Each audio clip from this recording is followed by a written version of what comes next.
Today, we're gathered to celebrate the graduation of Class 20-002. For the past 3 weeks, these NCOs have learned leadership, counseling, coaching, mentoring, Army writing, critical thinking, and problem solving to prepare them as leaders for their respective recruiting and retention battalions. At this time, it is with great pleasure to introduce the Army National Guard Recruiting and Retention Division Sergeant Major Sean Gilligan. Sergeant Major Gilligan became the Army National Guard Recruiting and Retention Division Sergeant Major, National Guard Bureau in Arlington, Virginia on January 1st, 2019. He entered the United States Marine Corps in 1990 as a machine gunner, 0331.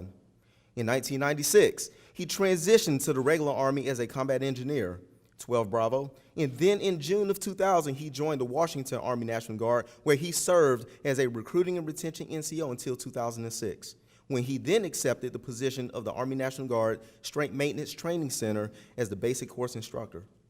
His assignments include the 1st Marine Division School of Infantry, Marine Wing Support Squadron 372, Camp Pendleton, California, Marine Wing Support Squadron 374, Mogadishu, Somalia, Inspector Instructor Staff, San Diego, Recruit Training Regiment, San Diego, 17th Engineer Battalion, 2nd Armored Division, Fort Hood, Texas, the 588th Engineer Battalion, 2nd Armored Division, Fort Hood, Texas, 588 Engineer Battalion, 4th Infantry Division, Fort Hood, Texas, 4th Infantry Division, Engineer Brigade, Fort Hood, Texas, Alpha Company, 65th Light Engineer Battalion, Fort Lewis, Washington, Alpha Company, 14th Engineer Battalion, Fort Lewis, Washington, the Washington Army National Guard Recruiting and Retention Battalion, Pullman, Washington, Washington Army National Guard Recruiting and Retention Battalion, Winnetanche, Washington, the Strength Maintenance Training Center, Professional Education Center, North Little Rock, Arkansas,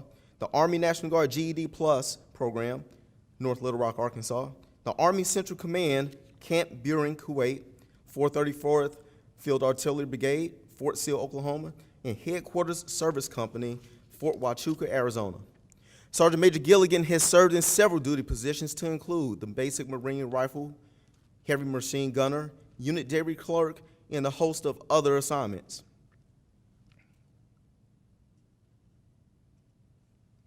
His military education includes all NCO PDSs courses and all available courses pertaining to the CMF 79 Tango. He is a graduate of the Sergeant Major's Academy, Class 42. Sergeant Major Gilligan holds a Bachelor's of Science degree in anthropology. His awards and decorations include the Bronze Star Medal, Meritorious Service Medal, Army Commendation Medal with 4 oak leaf clusters, Army Achievement Medal, 2nd Award, Army National Guard Master Recruiting Badge, Army Career Counselor Badge, and he is a member of the Sergeant Audie Murphy Club and a life member of the 10th Mountain Division Sergeant Major Association. It is with great pleasure to introduce to you Sergeant Major Gilligan.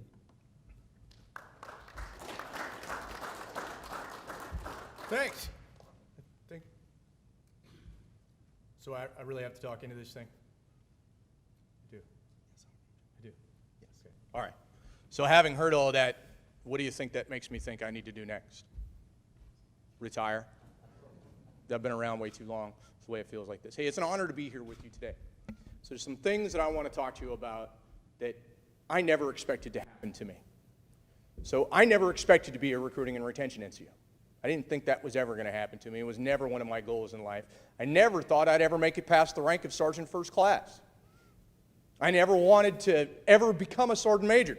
My goal was to be a first sergeant someplace. I thought that was the last rank that really had anything to do with soldiers, and I still believe it really does. Today I was asked a question by your first sergeant, at what rank did I feel I had the most fun as a soldier? And that was pretty easy. It was E5 and E6. Being a squad leader is the greatest job in the entire United States military. But there's something more to it, a question that was not asked of me. The question was, what job have I done in the military over the last 29 and a half years had the most impact on soldiers and family? And all of you understand what that job is, recruiting and retention NCO. So you went through the basic course, and now you've come down and you've done our senior leadership course, and you're no longer just a straight recruiter. Now you're a leader.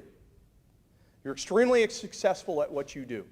So what I want to remind you to do is to look back at what you've done throughout your career and what you've done as a recruiter and what made you successful. Because it's time for you to impart that success upon the next generation. It's time for you to say, this is why I am who I am, and this is why I look the way I do, and how I got to where I am, and grow that next generation. People are always going to look at you and say, so what do you do in the military? And I'm going to tell you, how I introduce myself? Hi, I'm Sean Gilligan, and I'm a recruiter. People are like, really? That's, oh, well, you're just a recruiter. No, I'm not just a recruiter. I am a recruiter. So what do recruiters do?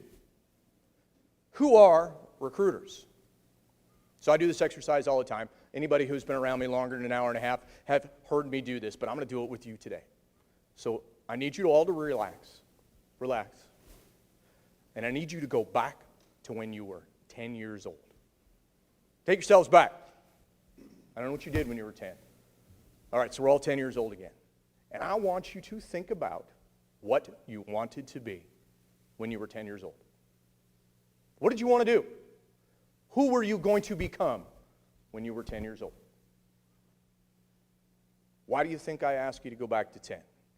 Anybody have any idea? And you're allowed to answer these questions, by the way. Anybody? No?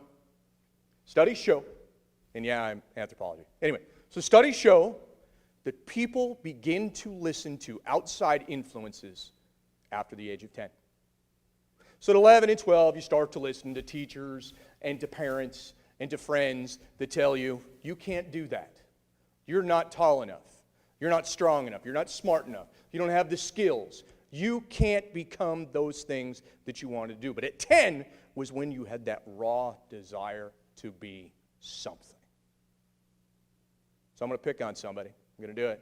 And you're going to share what you wanted to be at 10 years old. Or is it a Roscoe? What did you want to be at 10 years old?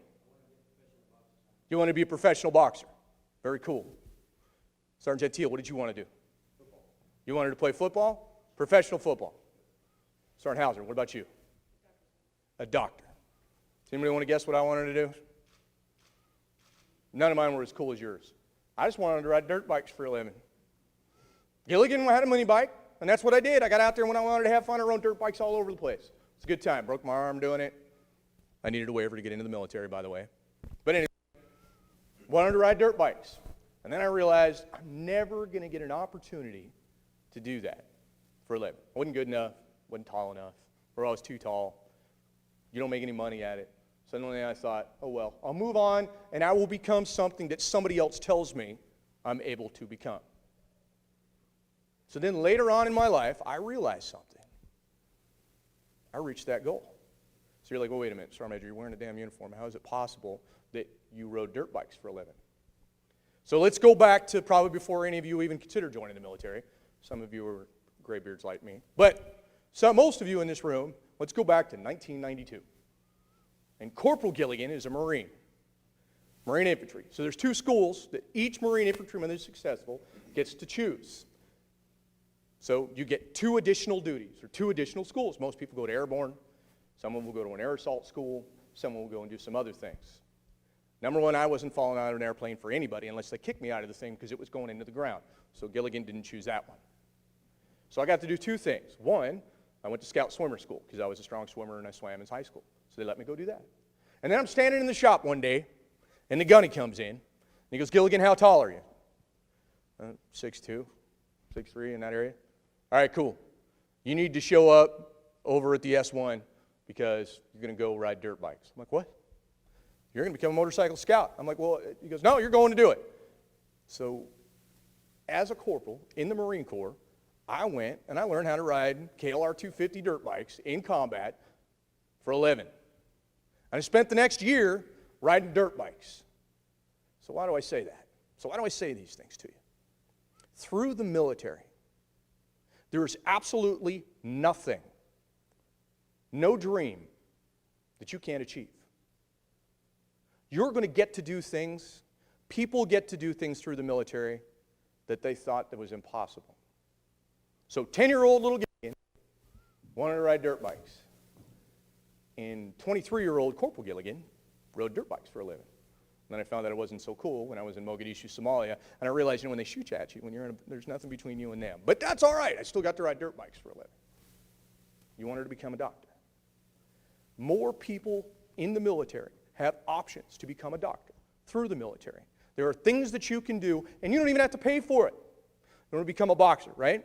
So my very first NCOIC as a recruiter, Gary Fletcher, came directly out of the Army and became a recruiter. But before that, in the Army, you know what he did? He was on the Army boxing team. Football. So I was the command career counselor for West Point. So we all know what happens. People are able to apply and do certain things. If you can't make that, we have intramural sports that you actually get paid to play football. And I know you're like, well, that's kind of a gray area, Sergeant Major. Is that really the truth? No, it is. So now I want you to think about what you do every day. You're a recruiter. You don't walk out onto the streets and convince people to do things that they don't want to do. You don't go out onto the streets and spend time with people in their living rooms because it's a number. You don't go out onto the streets and stand in a high school and sometimes get berated because you get paid so amazing amount. You know what you go out and do every day? You make people's dreams come true. Where else can you do that? What other MOS in the military can you make somebody's dream come true every single day? Where else in the military can you take somebody that has nothing and turn their life around? Because you've been there. When I joined the Marine Corps, I didn't join the Marine Corps because I wanted to. I just had nowhere else to go. Like the movie, I got nowhere else to go. That was it. I had nowhere to go. My friends that have been out for years, they're like, Sean, we cannot believe that you are now a Sergeant Major and that you've been around all this time. But I got here, and I found that this is who I needed to be.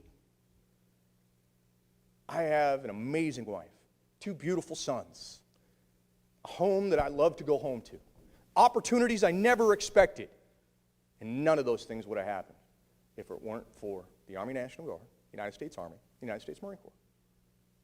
So on those days when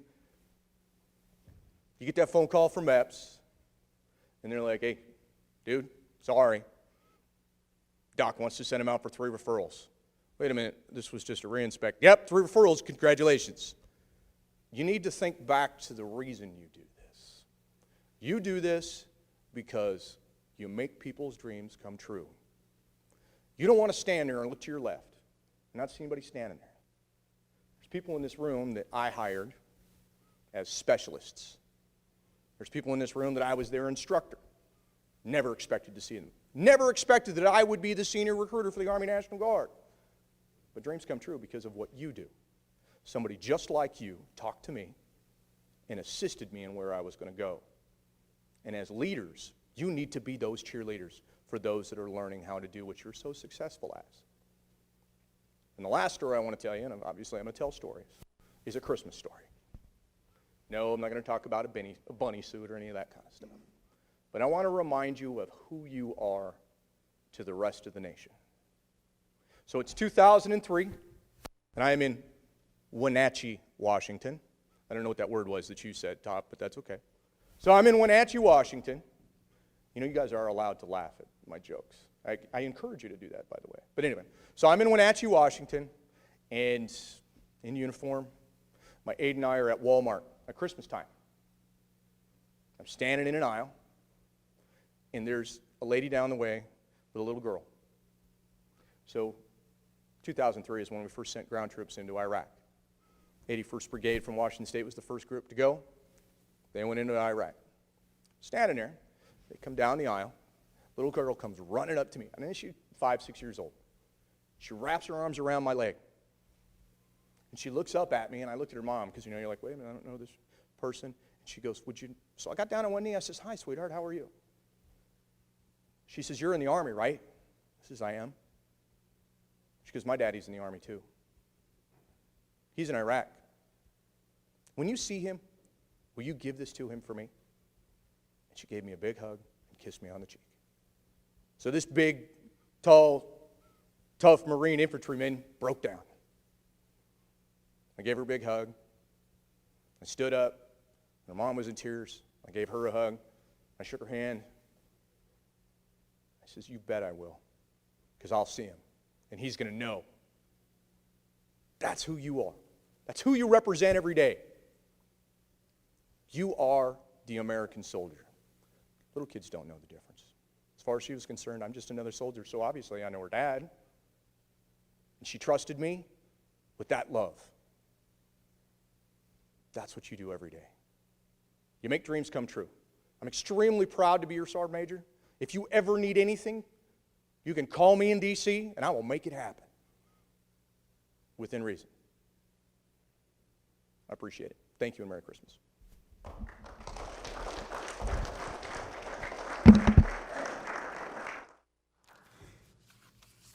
Sergeant Major Gilligan, thank you for those words of encouragement.